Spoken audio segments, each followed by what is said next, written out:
ఆడవాళ్ళు ఎప్పుడైనా సరే ఉప్పు డబ్బా ఉపయోగించేటప్పుడు కూడా జాగ్రత్తలు తీసుకోవాలి. ఉప్పు డబ్బా ఎప్పుడూ కూడా ఆడవాళ్ళు వంటగదిలో పింగాణీ పాత్రలో పెట్టాలి, ప్లాస్టిక్ డబ్బాలో ఉంచకూడదు. ప్లాస్టిక్ డబ్బాలో ఉప్పు ఉంచితే అదృష్టం తగ్గిపోతుంది. గాజు పాత్రలో కానీ పింగాణీ పాత్రలో కానీ ఉప్పు డబ్బా ఉంచాలి.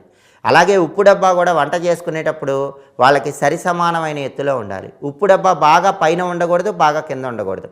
బాగా పైన ఉంటే కనుక ఇబ్బందులు వస్తాయి, బాగా కింద ఉంటే భార్యాభర్తల మధ్య గొడవలు అవుతాయి. అందుకే సరి సమానమైన ఎత్తులో ఉప్పు డబ్బా ఏర్పాటు చేసుకోవాలి. ఉప్పు ఎప్పుడు కూడా ఓపెన్ ఎయిర్కి ఉండకూడదు. ఉప్పు ఓపెన్ ఎయిర్కుంటే అప్పుల పాలవుతారని పరిహార శాస్త్రం చెప్తుంది. అందుకే ఎప్పుడు ఉప్పు డబ్బా మీద మూత ఉండాలి. గాజు పాత్రలో కానీ పింగాణీ పాత్రలో కానీ ఉప్పు పెట్టాలి, మూత గట్టిగా పెట్టాలి, ఓపెన్ ఎయిర్కి ఉండకూడదు. అలాగే వంట చేసేటప్పుడు కూరల్లో చాలామంది ఆడవాళ్ళు ఎడం చేత్తో ఉప్పేస్తూ ఉంటారు, కుడి చేత్తో కూర చేస్తూ ఉంటారు. అలా అస్సలు చేయకూడదు. కుడి చేత్తో మాత్రమే ఉప్పు వేయాలి. అప్పుడే ఇంటి యజమానికి కలిసి వస్తుంది.